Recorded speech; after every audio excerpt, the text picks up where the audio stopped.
Millionaire twins refused to smile until their new nanny did this. Then their dad married her.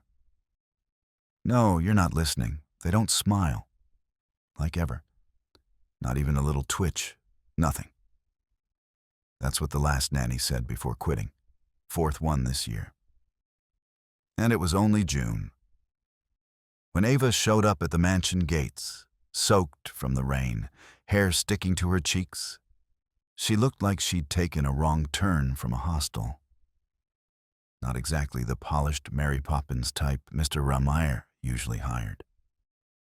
But the gate opened. The twins watched from the upstairs window like they were staring down at a bug. A curious, wet bug. You'd think with all that money, the marble floors, the indoor koi pond, the 10 freaking bedrooms, they'd at least pretend to be happy. But nope. Sebastian and Léa Ramier, age 6, worth more than most CEOs, acted like the world owed them an apology. Ava was different from the second she walked in. "Hey," she said, plopping her backpack down on the Persian rug like it was a dorm room. "Which one of you is the boss around here?" Silence. She turned to the housekeeper. "Is there a no-talking cult I should know about?" The twins just blinked, then walked away. Mr. Ramier was already regretting this. He'd hired Ava out of desperation. No nanny agency would touch his kids anymore. The last one said Sebastian put a dead bird in her bed. Léa drew on her passport with a Sharpie and flushed it. But Ava, she didn't flinch. She just grinned and said, "I've babysat my little cousin Theo during a sugar crash. I can handle 2 tiny Bond villains." They thought they'd break her in a day. Instead, she broke something else. Want to guess what? The first thing Ava did? She took away their tablets. No warning, no threats. Just walked into the playroom on day 1, grabbed both iPads off the chargers, and said, "These things are rotting your brains. I'm donating them to kids who actually smile." Sebastian looked like she'd just slapped him. Léa actually gasped. And you know what? Mr. Ramier didn't say a word. Just watched from the hallway, arms crossed, waiting for the explosion. Waiting for Ava to quit or cry or cave. But she didn't. Instead, she knelt down, looked the twins dead in the eye, and said, "We're going to play outside. Touch actual grass. If you hate it, fine. But you have to try." And somehow, they listened. It wasn't magic. It was weird, actually. She didn't talk to them like they were breakable, rich little angels. She talked to them like kids, like people. The first game she played with them? Grump Olympics. Yep. She challenged them to see who could stay frowning the longest. Arms crossed, faces scrunched, no smiling allowed. They loved it. 10 minutes in, Léa cracked just a little. The corner of her mouth twitched. Ava pounced. "Aha! Smile detected." Sebastian lost it, like full-on giggle snort. It was the first time in months that either of them made a sound that wasn't a demand or a scream. And upstairs, their dad just froze. He hadn't heard that sound in years. He didn't even know his kids could laugh like that. He stood outside the window, staring down at them in the garden, mud all over their designer clothes, rolling on the grass like normal freaking children. And all he said, under his breath, was, "Who the hell is this woman? What would you have done in his place?" Day 3, Ava made them cook dinner. Not like pretend tea party cooking, actual food. Chicken quesadillas, sliced peppers, grated cheese, used the stove. You should have seen the horror on the chef's face. These children do not cook. Well, they do now, Ava said, flipping the spatula like she owned the place. Sebastian nearly chopped his finger off at trying to peel garlic. Léa got shredded cheese in her hair. The kitchen looked like a food fight crime scene by the end, and they loved it. "I burnt it," Sebastian shouted, waving his half-black tortilla. "Congratulations, dude. That's called learning," Ava said, high-fiving him like he'd won an award. They started doing weird stuff, like asking questions. How do ovens know when to turn off? Do birds get tired of flying? Why do you laugh when we mess up? Ava just shrugged, because messing up is part of being alive. And then one night, something happened. Sebastian got up from the dinner table, walked all the way to the other side of the house, found his dad's office, and knocked. Mr. Ramier looked up, confused. Sebastian stood there, silent, holding something out. A quesadilla. Made it himself. Didn't say a word, just handed it over, and then ran off.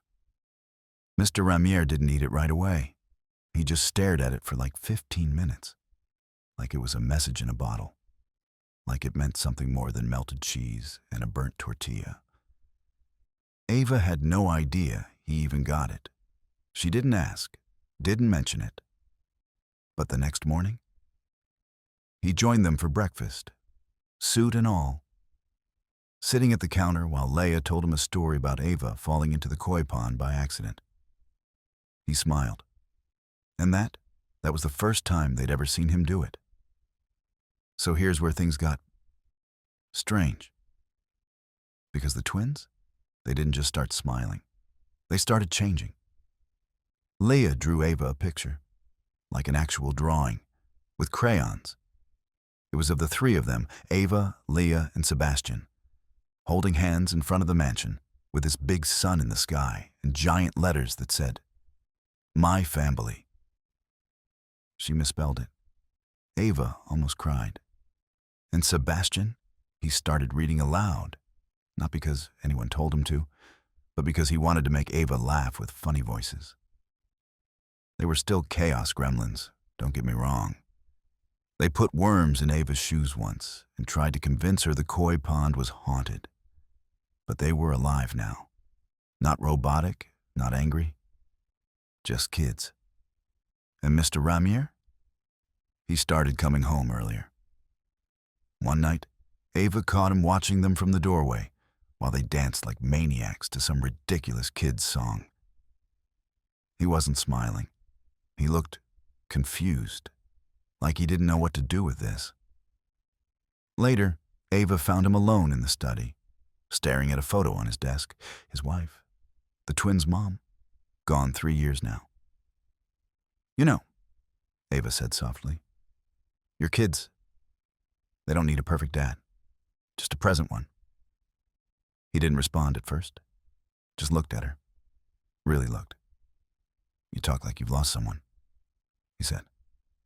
She nodded. "I have." That was the first time they talked like actual people, not employer and employee, like two people carrying stuff they didn't ask for. After that, things shifted, not all at once, but subtly. The twins started calling her Ava, and Mr. Ramier, he started calling her Ava, not the nanny. Avenue. Something was blooming, and none of them were ready for it. It happened on a Tuesday. Totally normal day. Pancakes, a spilled smoothie, Léa trying to glue googly eyes to the dog. And then, halfway through the afternoon, Ava collapsed, just dropped. Right there in the garden, arms limp, face pale. The twins screamed. The gardener ran for help. And Mr. Ramier, he sprinted, barefoot. Didn't say a word, just scooped her up like she weighed nothing and carried her inside, yelling for the driver, the doctor, anyone. Turned out she hadn't been sleeping. Like at all. Ava had been staying up every night with anxiety, hiding it, smiling through it. She hadn't told anyone. Said she didn't want to mess up a good thing. She didn't want to worry us, Sebastian said later, clutching Léa's hand like they were holding each other together.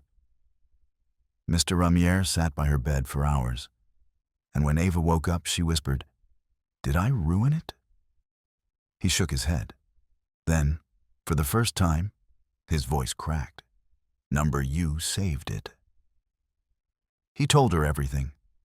About how broken the house had been, how the kids had stopped speaking, how he had too. About how guilt had eaten every corner of the home after his wife died, and how Eva somehow walked in and lit a match in the dark. "I don't know how you did it," he said. "But I see my kids now. I see me again." She blinked at him, teary, tired.